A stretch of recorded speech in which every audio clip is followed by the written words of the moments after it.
Hi everyone, welcome back to Tasia Unlimited. Today we're going to be having a chat, okay? I'm going to be talking with you guys about my hair care journey. So just really something that I've been wanting to do for a while, just talk to you guys, let you guys know my ups, my downs, some things that I've done in the past, and how I just continue in my healthy hair care journey. So if you are interested in learning more, stay tuned.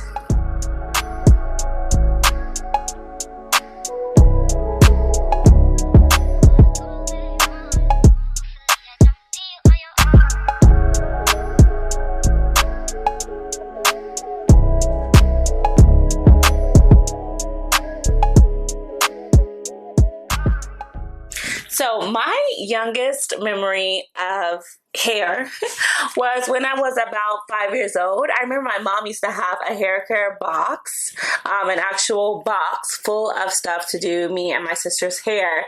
So it had like barrettes and rubber bands and then different greases. I remember what was the black one with the red top? I think it was called like Jam. The Jam for sure. Yeah, she always used Jam. And my mom did me and my sister's hair all throughout elementary school and middle school as well. So I just remember she used to always put it in the different ponytails. That was definitely her go-to style. We had the ponytails, the barrettes, the balls, those little clear balls, everything. So we were super cute. She kept us in ponytails. And we would also go to the shop too. So, they would wash it and press it. So they would just use a hot comb. We never got perms in our hair. But yeah, so we would get it done maybe once every other month. And then, in between then she would always be just putting it in cute little ponytails. And one of my favorite memories is actually watching TV. So I remember every other night before school the next day, right? It'd be maybe 7:00, and then we'd just be sitting down while she would be doing our hair, watching TV, and then that's when we would watch the cool shows like Seinfeld and Frasier and Charmed, and those are definitely some of my favorite shows to this day because it just reminds me of those times that she would be doing our hair. So that was, like I said, elementary school, middle school. It was a lot of her still doing my hair up until about 7th grade. Now, once I got to 7th grade, that's when the ponytails stopped. I wanted to be cool, all my friends had long flowing hair. I didn't really have any friends that wore what we would consider natural hair. Nowadays, they were always straight, flat iron. So that's how I wanted my hair to be too. So I wore my hair like that a lot.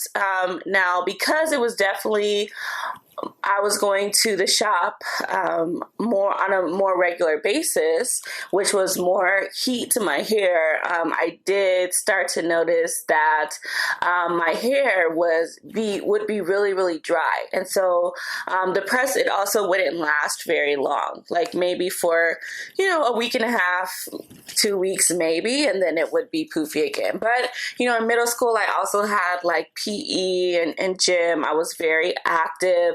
And story time. So something that happened to me and my hair when I was in middle school. Okay. So basically all my friends, they used to use these round brushes. Okay. And I would always see them all the time and they'd be using their round brush and it would make their hair curl. And I was like, oh my gosh, that is so cool. I want to get one of those round brushes. And so I went to my mom and I told her oh my goodness, mommy, I really want one of those round brushes. And my mom was like, no. And I was like, okay. But no. She was like, no. And I was like, oh, please. I begged her. She was like, no, that brush is not for you. That brush is not for you. You don't need to get it. And of course, me, coming into my preteen, teen years, I wanted to rebel and all my friends had it. So I was like, hey, if it's good for their hair, if it's good enough for theirs, it's good enough for mine too. So that same night, my dad and I, we went to the 99-cent store. And when we were there, I was just like, oh, Daddy, can you give me this brush? And of course, he doesn't know. He's like, sure, he doesn't know about brushes. So he gets it for me. And so I'm so excited. I can't wait to get home and try this brush out. Y'all, when I tell you, my hair got so tangled, and it was bad because it wasn't like at the ends. It was at the roots. Like, I don't know what I was doing. Obviously, there was no YouTube at the time to give me a tutorial. I was just, doing as I saw my friends. So I started at the root and twisted it, and must have twisted and turned it some kind of way. That brush was stuck in my hair, and I could not get it out. I immediately started to cry. I was crying first. I started crying because I couldn't get the brush out.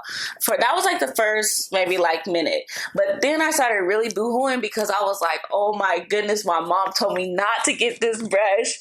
She gonna see it in my hair. I'm gonna get a whooping. Like, I'm gonna get in trouble. Like, oh my goodness. So basically, my mom, of course, found out because I had to tell her I literally could not get the brush out of my hair. And that next day, I was supposed to be having tryouts to be on the cheerleading team for my middle school. And so we stayed up. She stayed up maybe till like midnight, at least midnight, maybe past midnight. And she literally had to get pliers and ply and pluck each and every one of those bristles out of the brush.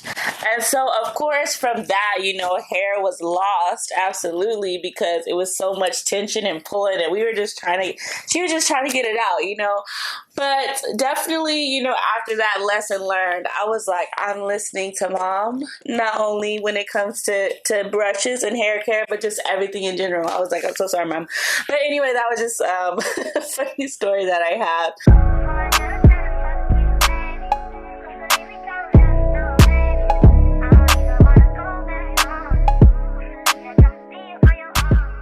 When I got to high school, that's when I started. Well, I actually went to a new hairdresser, and she was really good. She had really good tips on like how I could maintain length and just keep like healthy hair. So she definitely was like, introduced me to the protective styles like weaves. And when I was younger too, I would get braids as well. My aunt, shout out, Aunt Gail, shout out, she would always braid our hair for the low for free. So we did have braids, and I did have braids, but more so when I got to high school, that's when I, kind of learned about taking better care of my hair. So I did do a lot of protective styles. I did braids, I did weaves, and then even when I did get my actual hair pressed, I would make sure make sure that you put it up some part of the day so that the friction between your hair ends and your clothing, it's just not always like rubbing up against each other. And when you're in gym, make sure to put it up so that, the sweat doesn't get in the hair. And so, of course, always wear a scarf. So that's when I just became scarf crazy. Okay. Now, I always keep a scarf with me because I do not play. Okay. I am serious about my scarf, and that's when that started. Like right after I would get my hair done, everybody else would be walking down the street, letting it flow in the wind, I would tie it up as soon as I got it done. So that was definitely, I really started caring a lot more about my hair and the health of my hair when I was in high school.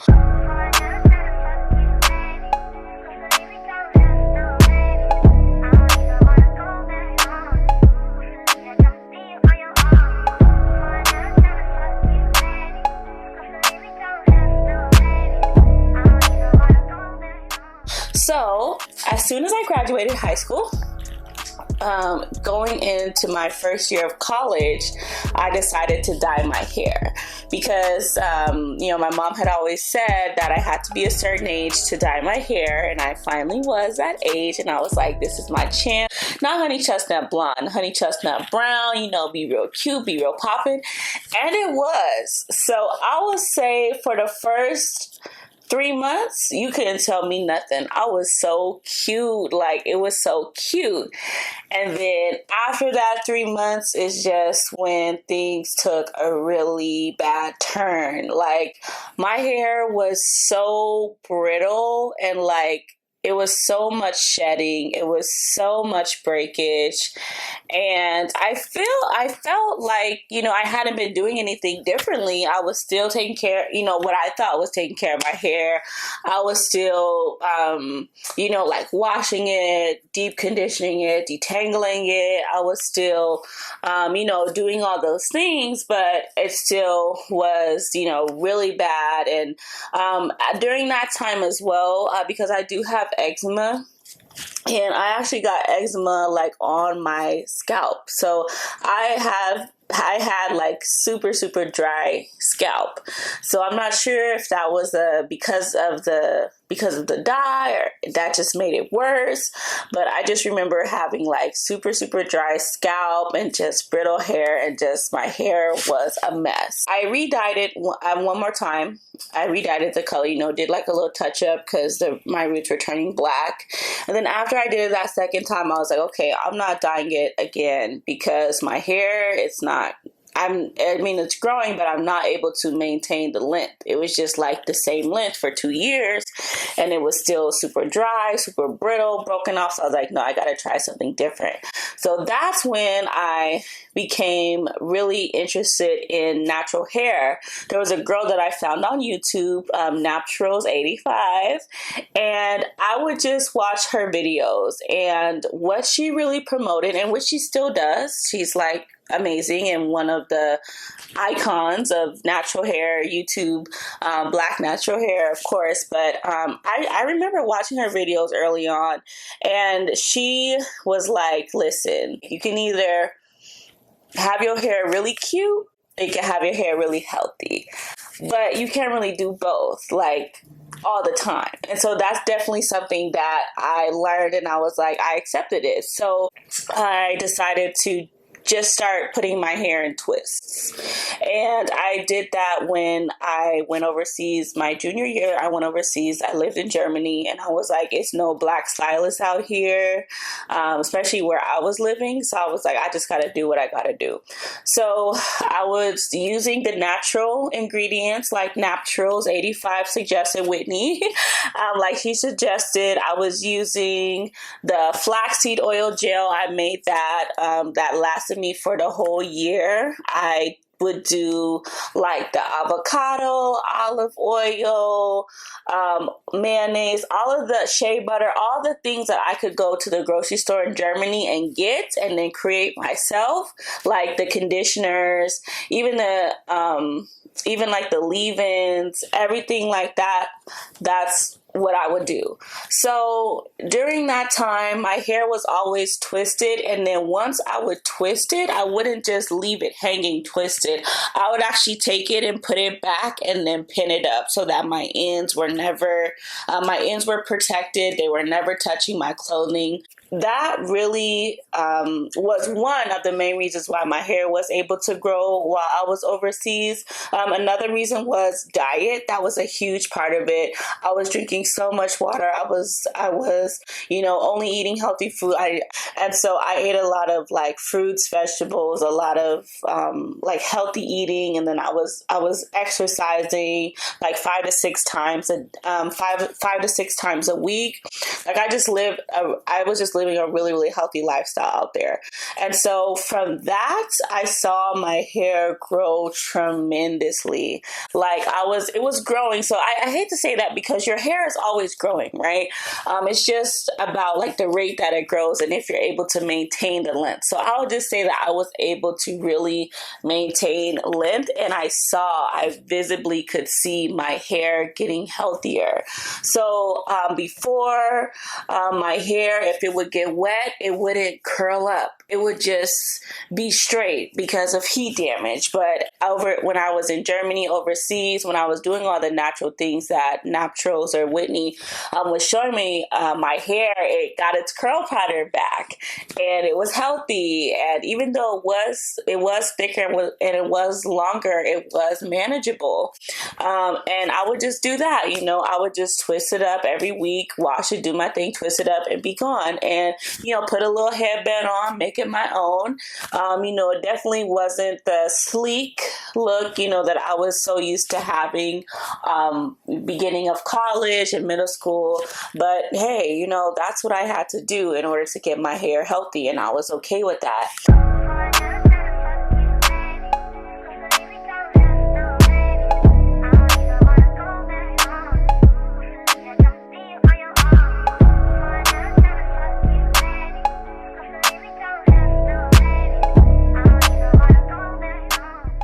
So after my year abroad, I came back and was still, really, really interested in being, natural. So trying not to have a lot of heat damage to my hair, still taking those principles and, just trying to just promote like healthiness of my hair and of my scalp as well.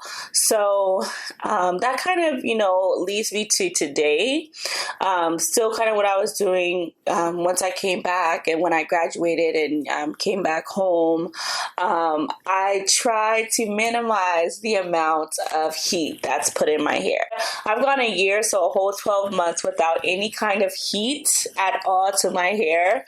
And now I will, get now my hair is pressed, but this was the first time I had my hair pressed in like 6-7 months. So I do not go, to get it pressed every month or every 2 weeks, every 3 weeks. I definitely don't do that. And when I do get it pressed though, I definitely make sure to give it a trim, because that's also really important. Something that I was doing with the twists as well when I had those in, really easy to just give yourself a trim there. Make sure to cut off those dead ends and promote growth and maintaining length of your hair. I try to keep my hair in protective style, so that includes like weaves, that includes braids, wigs sometimes, but to me, my favorite hairstyle that I really love to do is just to be natural. And, some people, they're not comfortable with it or they don't like it, but at the end of the day, I have to do what makes me happy and, look in the mirror and be like, hey, you cute, boo. And that's definitely when I feel the cutest, is when my hair is just natural. Like when I say natural, I mean like I jump in the shower, I shampoo, I, condition, I detangle, throw a little bit of leave-in. I might throw some olive oil in there or something, and then just how it is for the rest of the day. I love it. And so with all this to say, with this journey, it is unique to me. Things that work for me, they may not work for you. And, things that, I've seen girls and people do on YouTube, it works for them, but it doesn't work for me. And so with hair journey and with any journey, you have to figure out what's best for you. You have to go out and do the research. There's tons and tons of information on the internet. Google is your best friend on YouTube, and just get information and see what's best for you. And also, you always want to do what makes you happy. For you, that might be a weave that's 48 inches long, or it might be the big chop, but whatever it is, live in it, own it, and just make it your own. So thank you guys so much for watching. As always, make sure to give this video a thumbs up if you like it. Also, leave a comment below. Let me know some of your crazy hair stories, what your hair journey has been like, and I'll see you in the comments. As always, thank you guys so much for watching, and I'll see you next time.